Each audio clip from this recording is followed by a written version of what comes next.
I wanted to be an artist, but my father was against it. He thought it was a very bad idea. This was 1970s in Chile. He convinced me to study architecture, and I'm always thankful to him because architecture changed my life. I consider myself an architect making art.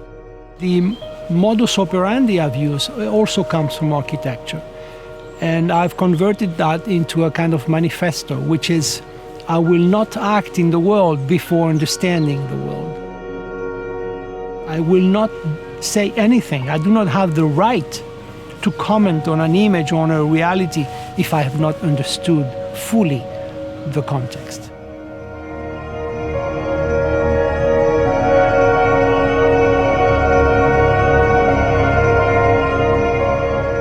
Alfredo Jaar is one of the world's most important artists, particularly an artist who's dealing with very difficult questions about humanitarian crises, about grief, about refugee crisis, things that we hear about almost every day. Light and darkness are really tools that architects use to express the human condition.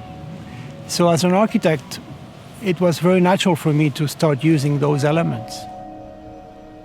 I try to find a balance between information and poetry. I normally focus on quite dire situations, and it's very difficult to find the poetry in them.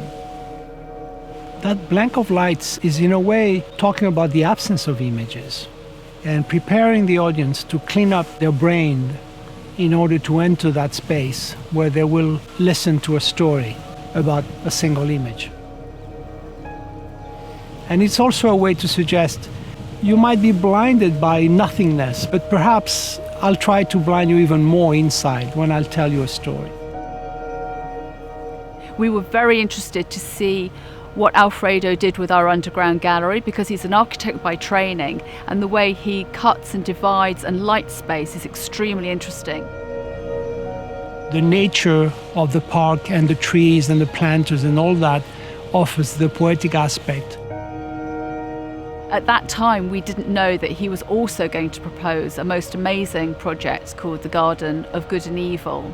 And that's something that we have developed alongside the underground gallery. It's a grid of 101 trees hiding or containing 9 stainless steel cells.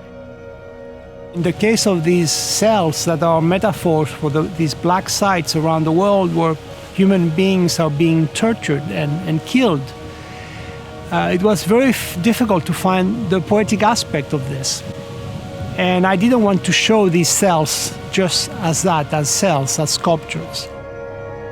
And they contain in themselves a critique of minimalism that surged in the 60s and 70s, in the middle of the most turbulent decade of our generation. It was the Vietnam War, it was the civil rights movement, it was May '68. There were so many extraordinary things happening, and then suddenly minimalism surged and cleans up everything.